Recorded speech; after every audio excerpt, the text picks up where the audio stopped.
సికింద్రాబాద్లోని doctor Narayana college of hotel మేనేజ్మెంట్లో 100% job guarantee 966365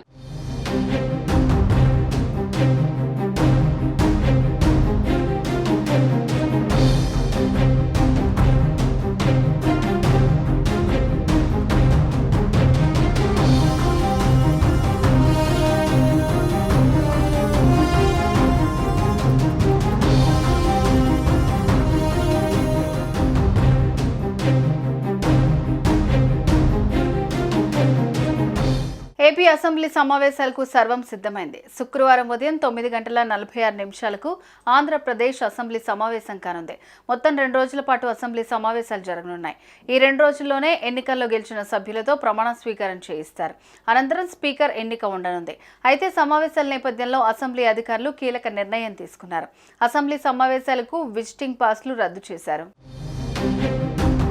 శాసనసభ సమావేశాలు ఈ నెల 21వ తేదీన ఉదయం 9:46 వెలగపూడిలో ప్రారంభం కానున్నాయి. ఈ మేరకు రాష్ట్ర గవర్నర్ జస్టిస్ అబ్దుల్ నజీర్ బుధవారం నోటిఫికేషన్ ఇచ్చారు. 2 రోజుల పాటు సమావేశాలు జరగనున్నాయి. తొలి రోజు సమావేశాలకు ప్రోటెం స్పీకర్గా సీనియర్ సభ్యులైన రాజమండ్రి రూరల్ ఎమ్మెల్యే గోరంట్ల బుచ్చయ్య చౌదరిని గవర్నర్ నియమించారు. కొత్తగా ఎన్నికైన సభ్యులతో ఆయన ప్రమాణ స్వీకారం చేయిస్తారు. ఇందుకోసం అప్పటికే అసెంబ్లీ అధికారులు ఏర్పాట్లు చేస్తున్నారు. అయితే ఆర్డర్లో ఎవరెప్పుడు ప్రమాణం చేయబోతున్నారనేది ఆసక్తి రేపుతోంది. అసెంబ్లీ సమావేశాలు ప్రారంభం కాగానే ప్రోటెం స్పీకర్ సభను ప్రారంభించనున్నారు. అనంతరం ఆయన ఎమ్మెల్యేలతో వరుసగా ప్రమాణ స్వీకారాలు చేయిస్తారు.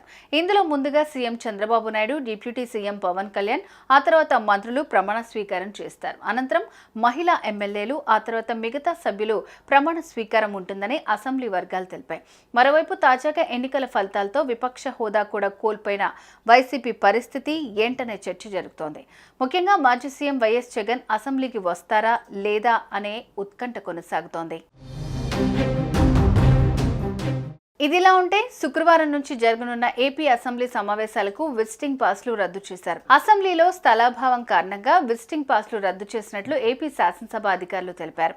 ఎమ్మెల్యేల కుటుంబ సభ్యులకు కూడా విజిటింగ్ పాస్లు ఇవ్వట్లేదని వెల్లడించారు. అయితే విజిటింగ్ పాస్లు రద్దు చేయడంతో ఎమ్మెల్యేల కుటుంబ సభ్యులు కూడా అసెంబ్లీలోకి వెళ్లే అవకాశం ఉండదు. దీంతో తొలిసారిగా ఎమ్మెల్యేలుగా ఎన్నికైన తమవారు ప్రమాణ స్వీకారం చేస్తుంటే ప్రత్యక్షంగా చూసే అవకాశం వారి కుటుంబ సభ్యులకు ఉండదు. అయితే స్థలాభావం కారణంగా ఈ నిర్ణయం తీసుకున్నట్లు ఏపీ శాసనసభ వర్గాలు తెలిపాయి. ఏపీ శాసనసభలో టీడీపీకి 135 మంది ఎమ్మెల్యేలు ఉండగా జనసేనకు 21, బీజేపీకి 8 మంది ఎమ్మెల్యేలు ఉన్నారు. వైసీపీకి 11 మంది సభ్యుల బలం ఉంది. సుమన్ టీవీలో మీ పర్సనల్ అండ్ బిజినెస్ ప్రమోషన్స్ కోసం కింది నెంబర్కి కాంటాక్ట్ చేయండి.